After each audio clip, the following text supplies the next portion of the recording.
¿Cómo están, amigos? Bienvenidos a Plano Detalle. Soy Paola Pejovés y hoy, 1 de octubre, el Día del Periodista, tenemos que tener el programa para hablar del periodismo y, por supuesto, con un amigo y compañero muy especial. Con nosotros está Enrique Chávez, que es, por supuesto, conductor de Cara a Cara. Él es investigador, es docente y que nos va a acompañar hoy en Plano Detalle. Así que vamos un aplauso y la bienvenida a Enrique Chávez, que pasa de entrevistador sí, entrevistado. Sí, ¿Cómo te estoy sientes? nervioso, ¿Estás bien nervioso? feliz de verte como siempre, pero nervioso, así que me pone tan ridículo que estaba preguntando cuál es mi cámara, imagínate. Para que veas cómo se siente el entrevistado en un momento así. Enrique, ¿siempre quisiste ser periodista? No, yo comencé en realidad confundido, ¿no? Como muchos. Entonces yo por el trabajo de mi papá viví en Colombia. O sea, terminé el colegio acá en Lima y nos fuimos a Colombia. Y el primer fue ser diplomático, ¿no? Entonces, imagínate, ¿no? Y comencé por el lado derecho y al toque me di cuenta que el derecho en Colombia no me iba a servir acá, iba a tener que hacer toda la homologación, etcétera. Y al final lo de la diplomacia no me hallaba, entonces dije, ¿qué hago? En ese momento la carrera de ciencia política era conocida ya como para los que no querían o no tenían muy claro lo que querían, pero se inclinaban por el lado de las letras. Pero ya tenían ciencia política. Acá como carrera todavía no existía, te estoy hablando hace 20 años, un poquito más, ¿no? Y entonces, claro, de ahí era, ¿y qué haces con la ciencia política? Y me gustaba escribir. Ya. Y agarré una maestría en periodismo y tuve una profesora que le gustaba mucho cómo escribía y ella coincidentemente fue designada directora de Cromos, que es una revista tipo Somos acá, muy vieja, centenaria, ¿no?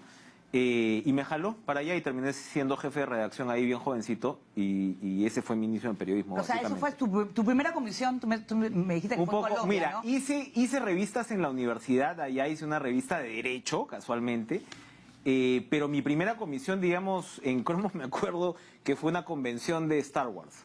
Está bonita esa comisión, Sí, o sea, no, era el plan de... El periodismo de revista lo que tenía había pues mucha creatividad. Haz lo que te gusta para empezar, digamos, Claro. un tema así, ¿no? Y eso, entonces por ahí comencé, pero siempre estuve ligado a la política al final, ¿no? Claro, pero yo quiero ir un poquito antes, en los cuales estudias en Lima, estudias acá en el Carmelitas. Pero ¿por qué no te dedicaste a la actuación? Porque yo sé que tú te dedicaste a filmar comerciales y yo quiero ver ese videito, que le va a encantar a muchos. Qué malos. Veamos. Un jurado especializado ha venido para declarar que el concurso de postres lo ha ganado Gastón Dupostre, era de esperar. ¡Qué soufflé liviano y tan sabroso! ¡Caramba, con este mousse! ¡Qué apetitoso! ¡Au! ¡El legítimo Fudge! ¡Esto es un reto! ¿Cómo lo haces, Gastón? Dime el secreto. Bueno, Enrique es el niño rubio que está ahí, Sí, hay que aprobó. Todos eran postres de mentira, pero sí hice varios comerciales, ¿ya? Y tengo el privilegio, no sé si haya habido varios, pero de ser el único niño en comerciales que fue imitado 2 veces por Petipán en Risas y Salsa, porque antes de este hice otro. ¿Ya? Claro, sí me acuerdo que entonces era una inmobiliaria, entonces era el niñito armando sus legos chiquititos, ¿no? De 6 años, no sé, 5 años, y viene el papá y le dice, hijito, ¿qué cosa estás haciendo? Que te estoy construyendo una casa donde vive mi tío Alfredo. Abrazos, besos. Y en la versión era Petipán armando sus legos. Hijito, ¿qué estás haciendo? Te estoy construyendo tu casita donde vive mi tío Alfredo. El Lurigancho, desgraciado. Y Chimán le daba ¿no? Y luego hizo esta también, Sí, hemos así visto, que... ¿te acuerdas un video? Exacto. Entonces hice algunos, sí. Y sí era medio actor. ¿Te gustaba? Pero bueno, sí. ¿Y te llevaba tu mamá? Seguro, ¿o no? No, fue una cosa medio... Sí, bueno, mi mamá me llevaba, pero así como talleres de actuación, no tanto, pero en el colegio hacía muchas cosas, ¿no? Pero como siempre he sido serio, digamos, engaño pues a la gente, ¿no? Entonces... cara seria, sí. Claro. Entonces tenía esa venita y al final no la seguí, ¿no? No la seguí hasta TV Perú, hasta entrar a TV Perú en realidad, ¿no? Dime, cuando empiezas entonces tú en la universidad y ya empiezas con los pininos con el periodismo, ¿te gustaba más hacer la política o te gustaba más sucesos u otra cosa? Lo que pasa es que... Porque Colombia es difícil, tiene también temas fuertes, ¿no? No, y me tocó en ese momento lo que fue el Caguán, que fue la zona desmilitarizada que tomó la guerrilla para el proceso de paz.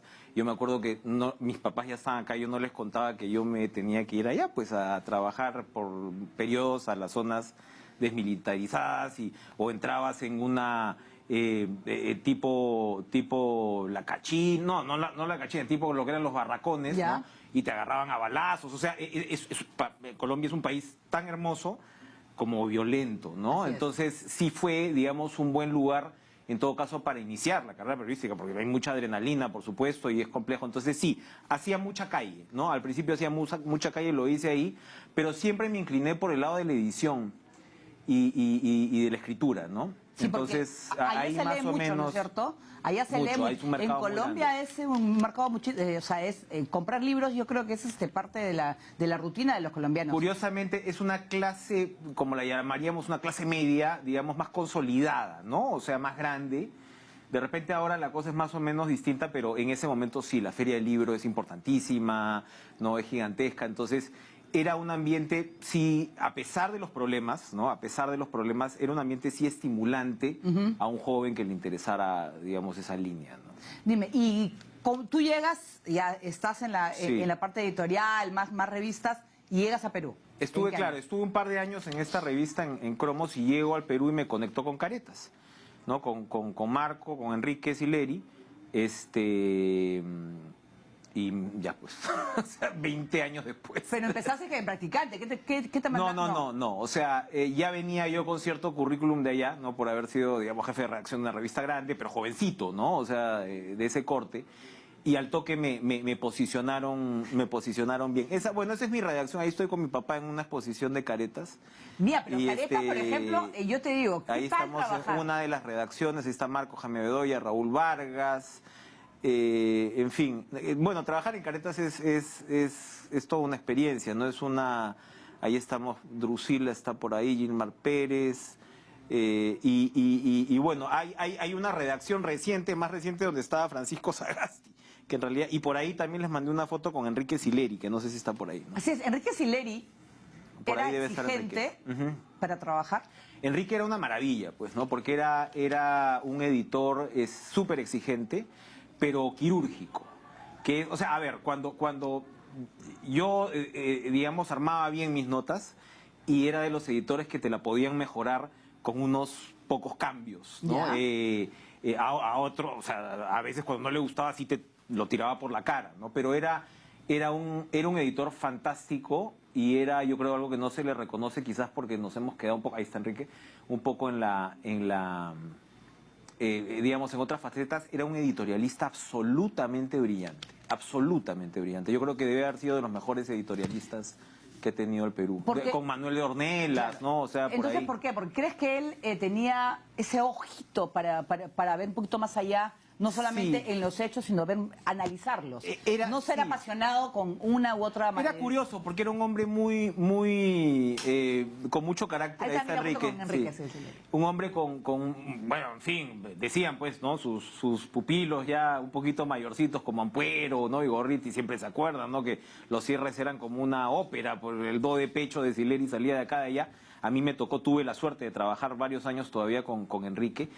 Y entonces él, a pesar, tenía ese contraste, ¿no? De ser efervescente, volcánico a veces, pero muy, muy centrado a la hora de poder abordar la realidad de un país tan complejo como este, Paola. Y eso tú lo ves a lo largo de los años, y eso me marcó profundamente por el lado de Enrique Sileri como maestro periodístico, pero profundamente, porque en realidad este país lo tenemos que seguir leyendo así. Así es. No digo que desapasionadamente, apasionadamente, pero con un criterio de proporciones, ¿no? Somos un país desbordado en muchos sentidos para analizar nuestra propia realidad también, y para relacionarnos con el otro. Entonces, él sí marcó para mí un punto muy, muy importante. Muy Pero profundo. tú sientes que hay una diferencia entre el periodismo de hace más de 20 años con el actual, porque por ejemplo un personaje, si yo cuento, yo me acuerdo, yo he tenido jefes en los cuales eran igual de explosivos y que o sea, pero no me hacían, en realidad no me perjudicaban, sino que me enseñaban, Sí, me enseñaban sí. a que estaba mal. Quizás el agarrar la hoja y tirarla y decirte... Claro, todos estos gestos histriónicos, y yo ¿no? me paralizaba, pero después aprendí que no, que tenía que mejorar. Y yo tenía que escribir, y empecé con mis prácticas a máquina de escribir antes de internet, donde tenías que hacer, o sea, el dato que conseguías, tenías que por lo menos sustentarlo. O sea, yo me imagino que en Caretas, una información que te dan, o sea, No, hay que sustentarla bien ante el jefe. Se da todo ese procedimiento, pero te diría que en todo caso el contraste está sobre todo por el modo mismo de producción. Ahora, la principal forma de consumir noticias de los jóvenes es por Internet. Los docentes sabemos que la vocación periodística se ha venido reduciendo de manera muy grande, porque lo que era antes un grupo o un número de chicos y chicas dedicados o con ganas de dedicarse al periodismo, ahora están en audiovisual, ahora están por el lado de repente la comunicación corporativa, Así es. ahora están por el lado de la publicidad, todo englobado dentro de la carrera de comunicación. Pero entonces al final lo del periodismo como vocación se va relativizando en parte porque se ha complicado con el tema de Internet. Entonces tú me dices el rigor y yo te comentaba fuera de cámaras, claro, ahora los sitios web tienen que producir 70, 80, 100 notas diarias. Entonces ahí forzosamente el rigor no va a ser el mismo. O sea, puede estar correctamente escrito, puede estar, pero la noticia se convierte en una suerte de commodity, ¿no? Entonces, la cultura de revistas, a los que tuvimos la suerte de trabajar en ella, nos dio eso. Así como tú tenías estos maestros a la hora que salías a reportear en televisión en la calle, los que hacíamos revistas y los que hacemos revistas, venimos probablemente de una cultura diferente por ese lado, ¿no? Dice, hay una anécdota que tú le has comentado acá a la productora, que Enrique Silei no solía dar elogios, ¿no? O sea, era difícil, pero sí... ¿qué te algunas veces, o sea... me dijo cosas algunas veces maravillosas, la verdad. O sea, por un lado, o sea, como ten en cuenta que yo lo agarro ya un poco mayor y no es que le costara escribir, porque escribía fantásticamente, espléndidamente hasta el final, pero sí tuve la suerte de poder ser un poquito lo que antes hacía Raúl Vargas. ¿Ya? O sea, es decir, estas notas de apertura, ya articular un poco esas notas de apertura de política que ya no existen mucho. Ahora que tenemos caretas mensual, las tengo, por supuesto, pero antes tenías más eso, estas notas que te daban, que no eran análisis, ¿no? Eran con pepas, o sea, era un análisis de callejón, digamos, ¿no? Con datos de trastienda. Entonces fui muy afortunado por ese sentido, porque Enrique decía que yo conectaba bien las cosas, que yo creo que tengo eso, y a veces se me pasa la mano, ¿no? A veces en las entrevistas te agarras de algo y dices, uy, sí, pero esto está marcado con esto, y a veces te vas, y eso en televisión puede ser un demérito, pero él decía eso, entonces sí me confió eso más o menos temprano, ¿no? Esa parte de armar esas notas de apertura. Claro, cuando tú hablas que te gusta a ti editar, si se puede explicar qué cosa es la edición de una revista. Editar una revista es otra cosa, porque ahora, claro, como somos híbridos todos, ¿no? Entonces los que hacíamos periodismo semanal estamos forzados a hacer un diario, una especie de diario, con equipos chiquitos y qué sé yo. Pero editar una revista, lo maravilloso es que tienes pues la gráfica para empezar, ¿no? Que Careta se desarrolló un estilo gráfico muy, muy propio. La misma forma del diagramado, que era muy artesanal, la combinación del texto con la foto, el diseño, el título, ¿no? el diseño en sí. Ah, no, un elogio fantástico, Enrique, ahora que me preguntas. Oye, tu nota sobre Humala, espectacular. Y yo, ¿no? Ay, gracias, no sé. Qué pena que no la leyó nadie, me dice, ¿no? Uy. Porque los ampliados eran malos, los títulos eran malos, qué sé yo, ¿no? Y entonces él repetía sobre eso siempre. Entonces, siempre una edición de revista, y por eso los famosos cierres, ¿no? Que son tan agotadores y qué sé yo. Por eso una revista de papel es tan dura, ¿no? De cerrar y de acabar. Además, la carpintería es muy, muy intensiva. Claro, y además, sobre todo en los cuales, porque hemos compartido noticiero en las noches, y a veces el día de cierre pasaba que lo que tú ibas a sacar en portada, una nota cambiada totalmente, completamente, y tenías que ir a la redacción, y toda la madrugada, no sé hasta hablando de Enrique, el 11 de septiembre fue martes, y me llama tempranito, porque cerrábamos lunes una parte, entonces nos quedamos hasta la madrugada, pero no tan bravo, y el martes ya cerrábamos, y me dice, bueno, tenemos que cambiar todo, y tuvimos que cambiar todo, efectivamente. Pero entonces, esos tiempos también van cambiando, porque ¿cuál es el sentido de un cierre loco en el mundo de Internet? Pues o sea, si las revistas van a sobrevivir, que yo creo que van a sobrevivir, porque es una experiencia de papel rica, ¿no?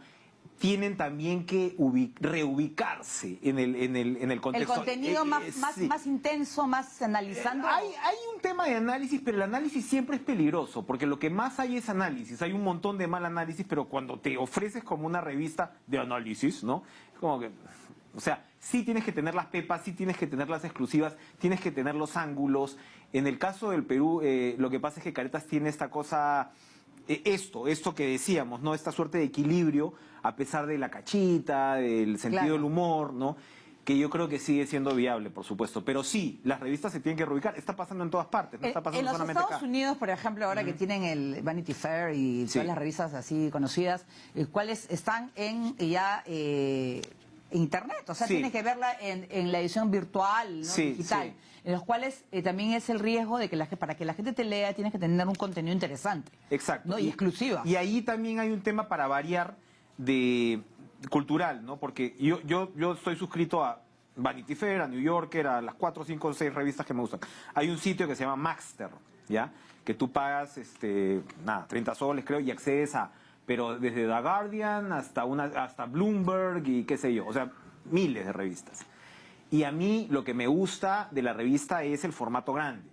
Entonces eso lo veo en el iPad. En el Perú no tenemos tanta cultura del formato grande. Entonces el consumo es por teléfono. Siempre son mercados de nicho, ¿no? Al final, antes no es que la gente que leía revistas fuera la misma No, y gente que te además- compraba el comercio. No, y o sea, además no es quieren una pagar ni fracción. suscripciones baratitas. Exacto. Tampoco, Entonces, tampoco. entonces ese es también otro desafío. La experiencia gráfica, esta de diseño, ¿cómo la trasladas al teléfono? Algo se puede hacer, ¿ya? Pero en el teléfono es más bravo. En Y el las teléfono es más bravo. portadas, y las portadas también en Caretas han sido importantísimas, en las cuales han dicho, o sea, han sido bien atrevidas algunas. Algunas bien atrevidas, hasta ahora. Hasta ahora.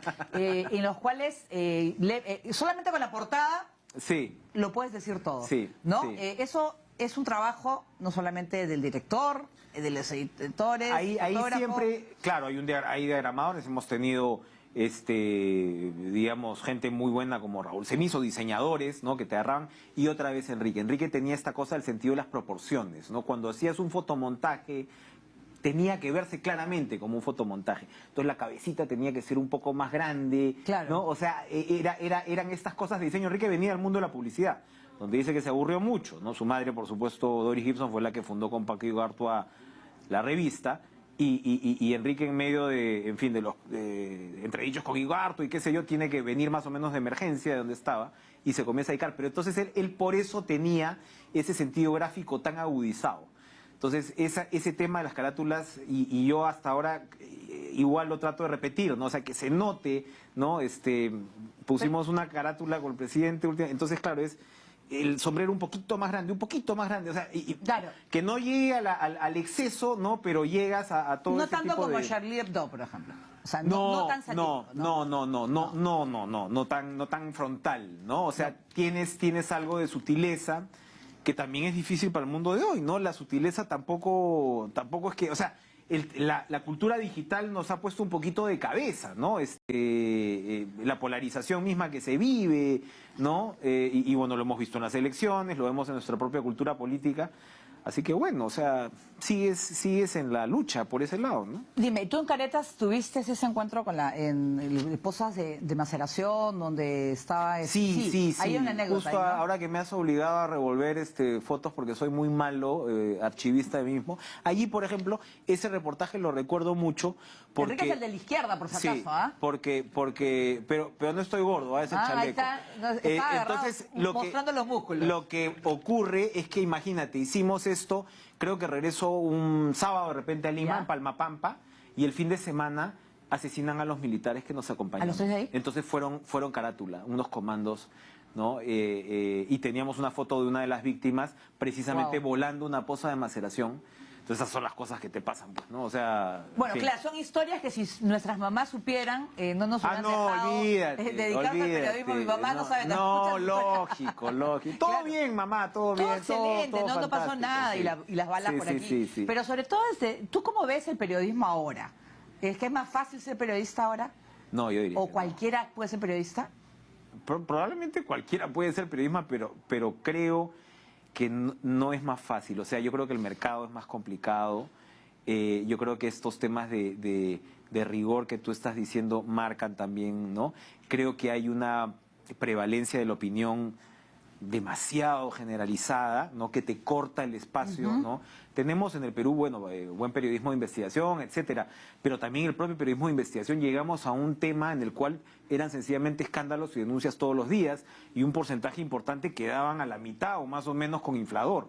Entonces, diría que lo conectaría con lo que tú estás diciendo, el tema de rigurosidad. Ahora, por eso para mí, en parte, comenzar a hacer televisión fue absolutamente maravilloso. O sea, yo no ceso, ojalá todavía siga, pero precisamente fue, ¿no? Con eso vamos a regresar en la televisión para Enrique Chávez, luego de la experiencia también en el periodismo escrito. Regresamos en Plano Detalle. Genial.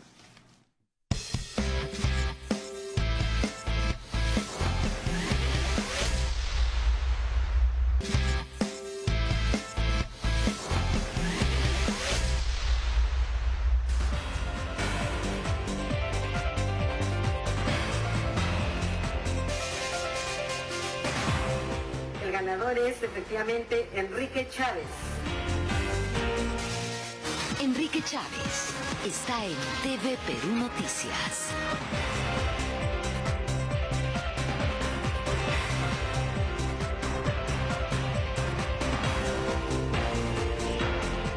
No a todo el mundo le gustan los periodistas, pero al final la prensa siempre es un contrapeso dentro del sistema democrático. Con esta información nos despedimos. Muchas gracias por acompañarnos. Pero siga con más en TV Perú. Buenas noches.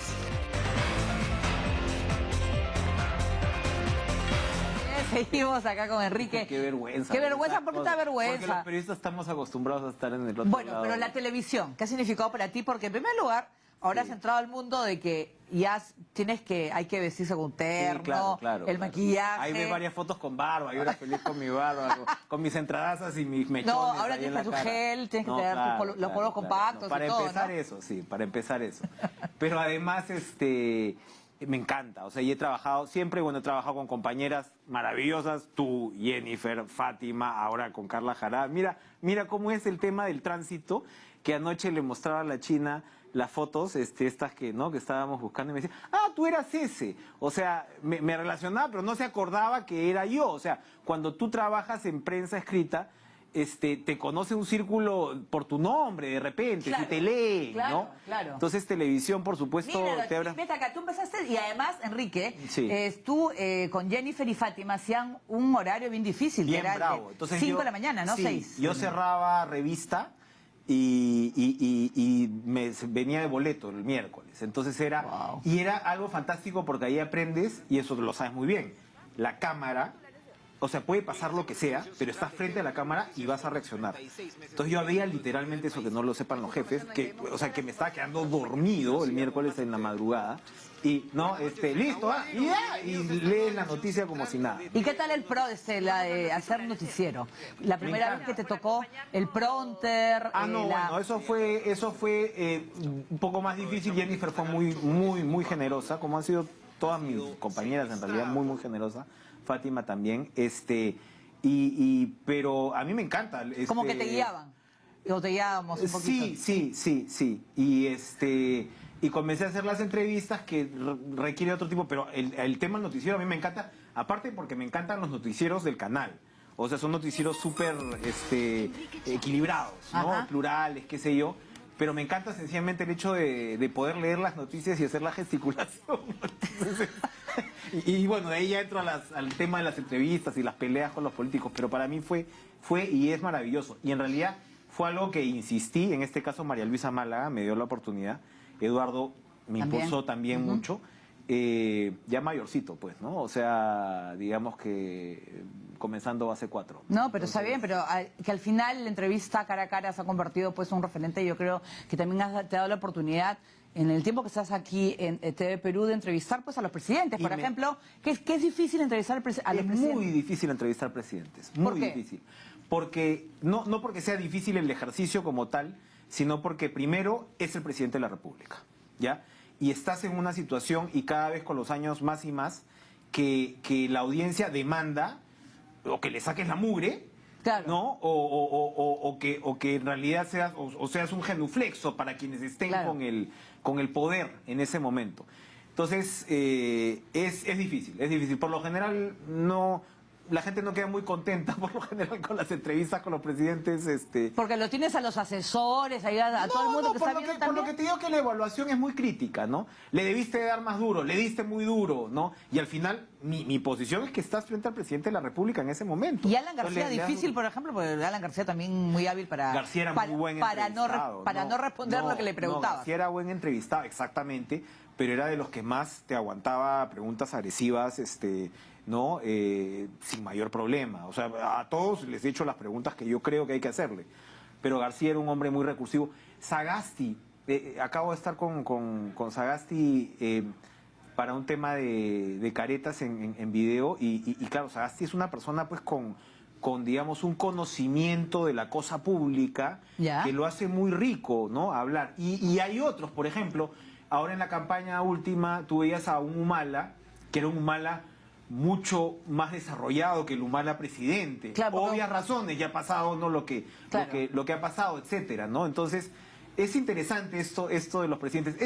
Por ejemplo, es un tipo de periodismo que yo disfrutaba mucho y que, claro, ahora es complicado porque todos han terminado mal de alguna forma, ¿no? En fin, entonces, pero al final sí, el tema del poder siempre va a generar mucho interés, ahora mismo lo tenemos. Claro, porque además de paso tú estás en la televisión y tienes también a la hora que es también tus contactos para caretas, o sea, prácticamente... Al final es lo mismo, ¿no es cierto? Tú tienes fuentes, pues, ¿no? Tienes fuentes, entonces te sirven, aunque separe claramente ambas. Yo no hago nunca menciones a mi otro trabajo acá, sencillamente llego y hago el trabajo que tengo que hacer.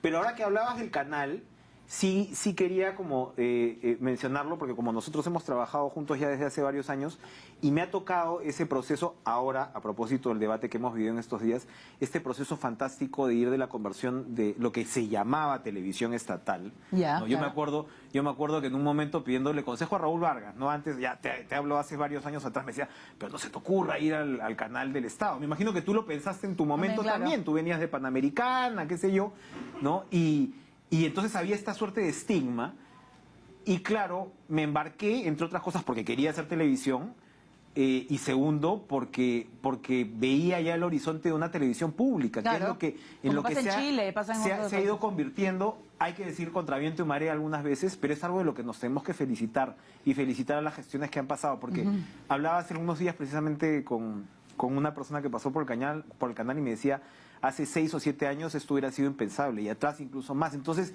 todo ha sido evolutivo y es muy bueno, es muy democrático.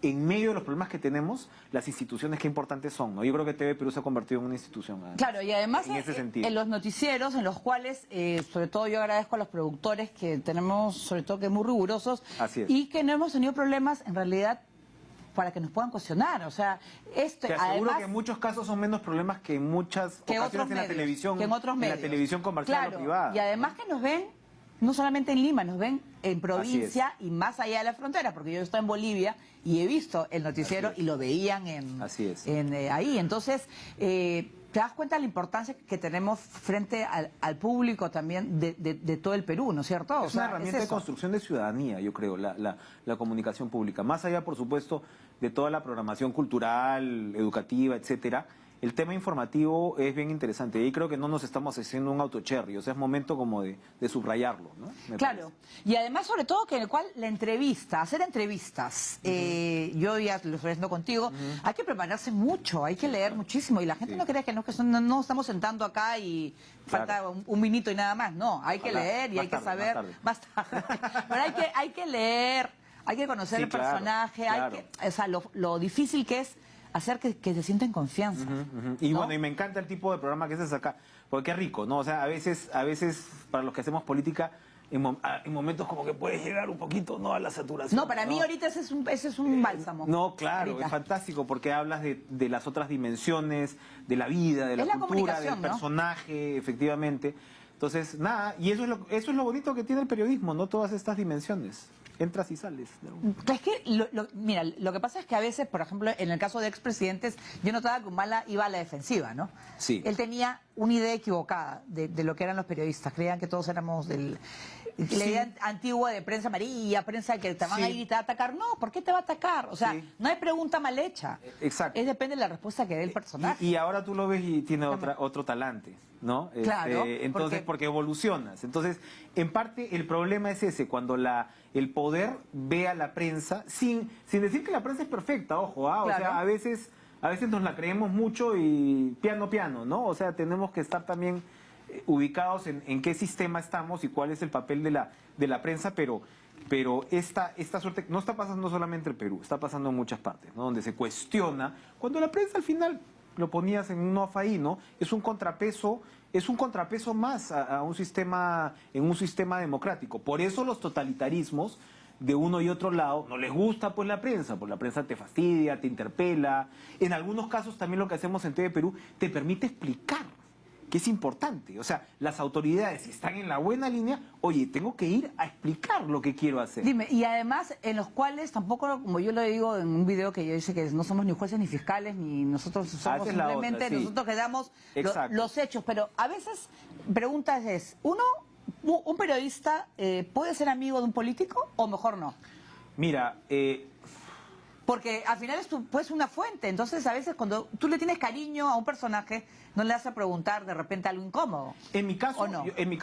No, a ver, las preguntas que tienes que hacer siempre. En mi caso, yo he tenido relaciones muy cordiales y aparentemente de amistad, y a la hora de la hora no son amistad. No es amistad, pues. No es amistad. No. O sea, no es gente con la que tú te vayas a tomar unos tragos el fin de semana. Ya no voy a tu casa, es ese no voy a tipo, tu casa, es no eso. es ese tipo de, Ya. ¿no? Pero eso no impide que haya sí, con determinadas fuentes, sobre todo una relación de cierta confianza, donde sabe, sobre todo cuando hay fuentes que te da información y todo, sabe pues por supuesto que no la vas a traicionar, ¿no? O sea, que Claro. no vas a revelar de dónde viene la información, etcétera, entonces eso es invalorable y eso lo construyes respetando esa relación, ¿no? Sí, porque la relación de las fuentes es importantísima, en las cuales puedes tener datos muy interesantes y a veces de quien menos esperas Sí. te dan la super, Sí. la super pepa del año, ¿no es cierto? Sí, o te va avisando lo que va a pasar también, ¿no? En otras ocasiones y pasa perfectamente, ¿no? Entonces, sí, es importante conversar, ¿no? Me hablabas de la función periodística, es importante levantar el teléfono. Ahora yo les insisto, porque claro, el Internet es un arma de doble filo, porque encuentras casi todo, pero si no sales a la calle, si no levantas el teléfono, sigues estando en nada. ¿Y las redes sociales, te parece el Twitter, por ejemplo? ¿Ya? No, yo soy, ¿Es tú sabes, un muy campo malo. de batalla? Yo soy muy malo. Ahora tengo un Twitter, pero básicamente es para comunicar lo que viene a cara, algunas cosas de. ¿Por qué? de ¿Cómo lo caretas. sientes Porque el Twitter? sencillamente no me voy a poner o sea, por lo general, el 80% de cosas que te dicen son horribles. Y no vas a ponerte a discutir de pico, o sea, se te va todo el día en ese tema. Es que ¿no? dices una cosa que no le parece al resto y ¡boom! Sí, sí. A Contra veces ti. sí les gusta, ¿no? O sea, cierta controversia, por ejemplo, la vez pasada aviso que viene Vizcarra cara a cara. O sea, ahí te das cuenta que el tipo todavía genera ciertas Claro. controversias y también por el otro lado es muy popular y sobre un campo de batalla. ¿Qué vas a entrar tú ahí a terciar, no? Entonces, en eso no soy bueno. Ahí, en eso sí, millennial, pues nada que ver, ¿no? O sea, soy consciente de la importancia de las redes. Me gusta mucho responder cuando tiene que ver con institucionalmente. O sea, Ya. desde caretas, por ejemplo, me gusta Claro. responder. Cuando nos ha tocado en algún momento a los periodistas acá tener que manifestarse, gremialmente me gusta. Soy un creyente en las instituciones. Pero eso del tú a tú y esto, por eso me da como hasta vergüencita cuando veo las fotos y todas ¿Tienes esas cosas. No anécdotas soy muy... con políticos? Yo sé que con Alan García, sí, bastantes, ¿no sé? Con ¿no? García era muy interesante.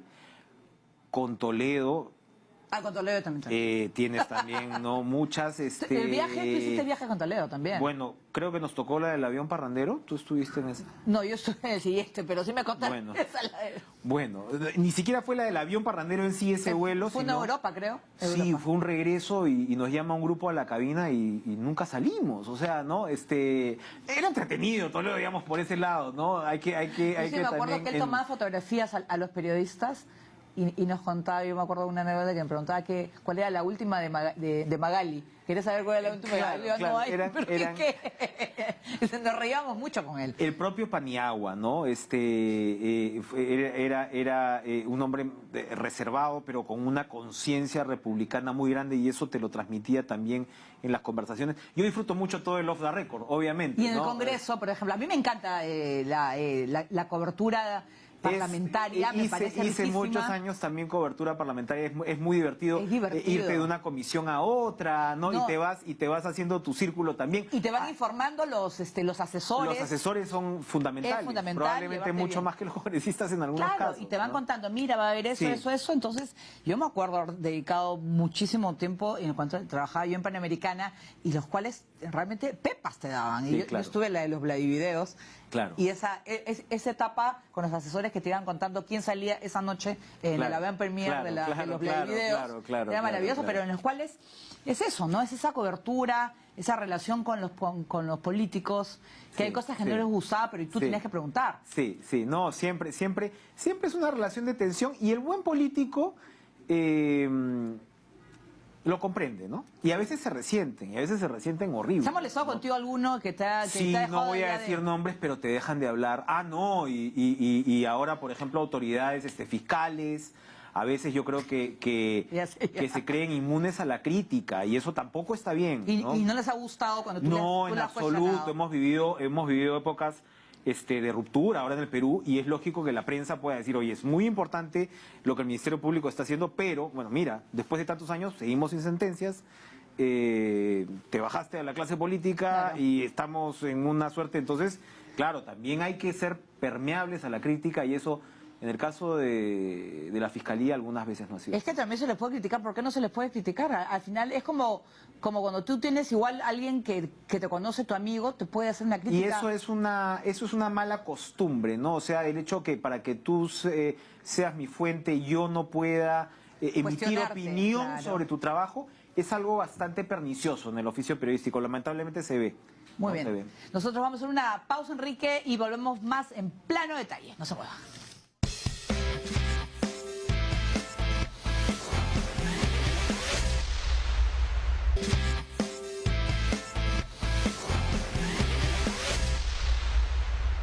Bien, seguimos en Plano Detalle hablando de periodismo con Enrique Chávez. Hoy, 1 de octubre, es el Día del Periodista. Un saludo a todos nuestros colegas a nivel nacional. Estábamos hablando de el periodismo y, por ejemplo, lo difícil que fue el terrorismo en nuestro país, ¿no? Caretas ha sacado este maravilloso dossier fotográfico que es La Verdad sobre el Espanto, que yo, con fotografías muy fuertes, algunas de ellas, sobre todo lo que sucedió desde la década de 1981 hasta la captura de Abimael Guzmán. Pero sobre todo el éxito que ha sido y las ventas que han tenido. Sí, ese libro ¿No? salió la primera versión. Yo hice los textos de ese libro. Enrique, por supuesto, tuvo la idea de explotar el archivo gráfico de Caretas en la coyuntura de la Comisión de la Verdad. Y desde entonces, cada vez que ha aparecido, y ahora obviamente ha tenido resonancia, porque primero, ves lo que fue la cobertura. No fueron muchos medios, eso sí hay que decirlo, no estaba La República, estaba Caretas, pero es mentira pues cuando dicen que Lima se enteró del terrorismo en Tarata, ¿no? O sea, ahí tú ves exactamente cuál era la Uchurajay nada más fue en el 83 y eran periodistas que habían viajado para... Y allí otra vez, ¿no? Rescatar el mensaje de la Comisión de la Verdad, que no deja de subrayar, ahora que murió Guzmán, no deja de subrayar la responsabilidad absolutamente central. Y mira, yo volví a razonar, ¿no? Cuando te hablaban de la relativización de Sendero, en parte lo relativizan por los abusos de las Fuerzas Armadas, que se dieron y qué duda cabe, ¿no? O sea, el hecho de mandar a la Marina en el 83, 84 a la zona de emergencia, ya sabemos lo que pasó, pero hubo años duros, igual después 8-8, pero la estrategia va cambiando y la población se va poniendo del lado de las Fuerzas Armadas después de esos. Pero a lo que voy es que tú no puedes relativizar Claro, es verdad. la criminalidad de Guzmán. ¿Por qué? Porque además, y la gente de izquierda que a veces cae en esa tentación debería pensársela dos veces. Porque ahora que Netflix ¿no? Vemos todas estas series de sectas, ¿no? Sí. ¿No? El tipo de la secta de por acá, ¿no? Sendero era una secta. Lo que tú ves y lo registra perfectamente la comisión es que Sendero explota el tema del culto a la personalidad del Es líder, eso. ¿no? Era el Charles Manson de la... Y el culto claro. a la muerte. Es verdad. La historia de violencia o de convulsión o de conflictividad política del Perú nunca tuvo el nivel de violencia que se alcanzó con Sendero. Nunca. Cuando hablan de las guerrillas de Béjar, ahora hablando pues de... no tiene nada que ver. El APRA, ¿no? Un par de eventos, qué sé yo, pero nunca tuvo la insanía. Entonces, me llama mucho la atención que ahora estemos hablando pues de la ideología, ¿no? Cuando esto es una secta tal cual. Tal cual. No sé si era un Tal hombre cual. loco o no, pero un tipo que se erigió a sí Claro, mismo como Dios. claro. Y por eso Sendero fue derrotado apenas cayó él.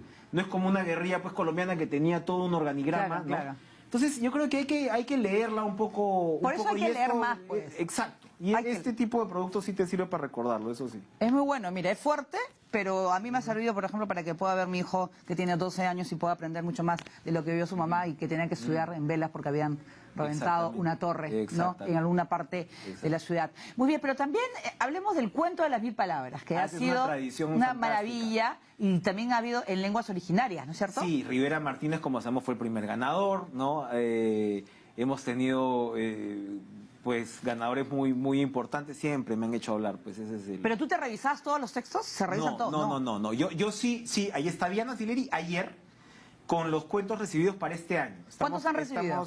No sé, pero mira, son, o sea, cada uno es como no sé cuántos habrá, 100 en cada uno, qué sé yo, o sea, miles son los que se reciben, Wow. ¿no? Cada año. Y estamos por anunciar al ganador el mes que viene. Para el próximo año, a principios del próximo año, esperamos la nueva convocatoria del cuento en lenguas originarias, que es maravilloso. Porque tienes además, o sea, las propias, no solamente las tradiciones orales, vienen con ilustraciones, esperamos que el Ministerio de Cultura apoye esta noble causa. Y es una tradición. Y tú ves, por ejemplo, a pesar de todo, el éxito del cuento de las 1000 palabras a lo largo de los años, ¿no? Y ahora con las lenguas originarias estamos encantados. Yo quiero aprovechar que me habían dado un dato de que tú tuviste, cuando estabas en Cara a Cara, hubo un temblor. ¿No, Pati? ¿Tienes el video? Vamos a ver. Hicieron memes también con eso.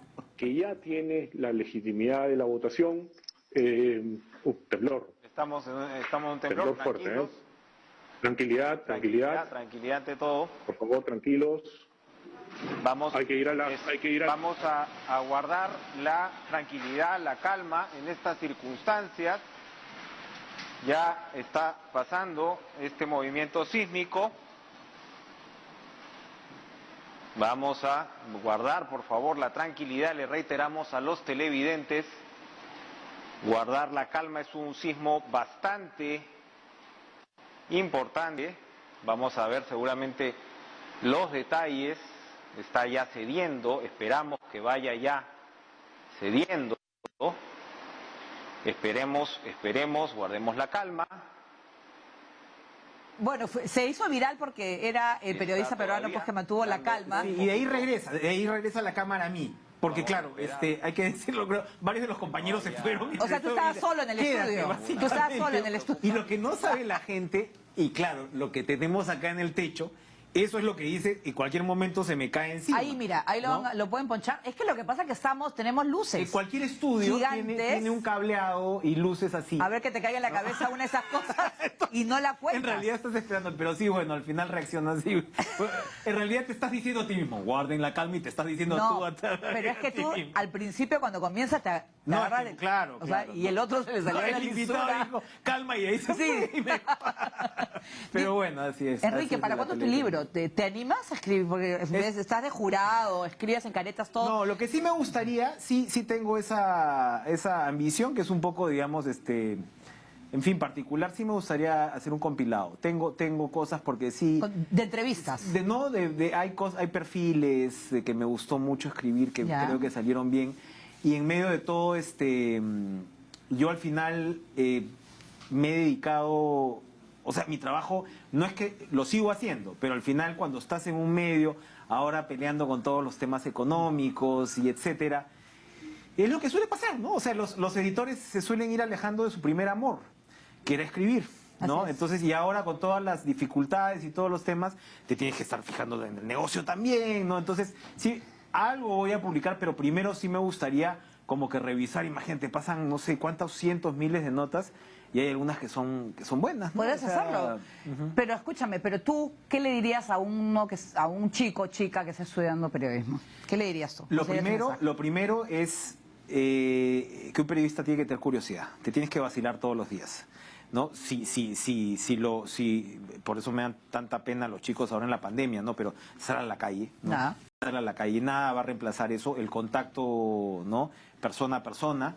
Y eso, o sea, tienes que tener esta hambre, ¿no? O sea, y eso cualquiera lo ve, en cualquier periodismo que tú practiques, si apareces aburrido, ¿no? En la noche se te ve aburrido, eso se te va a notar. Tiene que gustarte, tienes que estar permanentemente en esa búsqueda. Y eso es lo bonito del periodismo. Ahí sí somos privilegiados, ¿ah? Laboralmente, o sea, no nos aburrimos, ¿no? No, y además, sobre No nos todo, aburrimos. que el periodismo, en el cual yo creo que el que ama su profesión no la pasa bien siempre. Siempre. O sea, no hay nada mejor que algo que te apasiona y encima te paga. Siempre. Y por eso sí satura un poquito la negatividad, ¿no? O sea, cuando está, y te ven y te dicen, ay, pobrecito, ¿no? Estás viendo todo el día política. Sí, pero bueno, veo también miles de otras cosas, ¿no? Hay que leer, ¿no es cierto? ¿Tú exacto. crees que no se está leyendo? Absolutamente. Si me decías lo del tema del consejo, es el que no lee va frito. Y yo creo que las generaciones recientes tienen las llamadas habilidades blandas, en Ajá. muchos casos, pero están perdiendo la capacidad crítica y razonamiento, que es lo que te da la lectura, que es obvio, la lectura pues a largo aliento, novelas y prensa larga, ¿no? Ahora todavía los gringos, New York Times te pone el fin de semana The Big Read, ¿no? Y te recomienda, ¿no? Selecciones y demás, ¿no? Muy bien, Enrique. Yo creo que se nos ha quedado corto el tiempo. Pucha, sí, yo iba a seguir pero ya va a haber hablando. segunda parte. En cara a cara vamos a seguir hablando. Vamos a seguir hablando. Muchas gracias por estar con sí. nosotros. Feliz Día del Gracias. Periodista a todos los periodistas del país y sobre todo a los del IRTP. Con esto nos despedimos. Muchas gracias y gracias por acompañarnos en Plano Detalle. Nos vemos. Chao.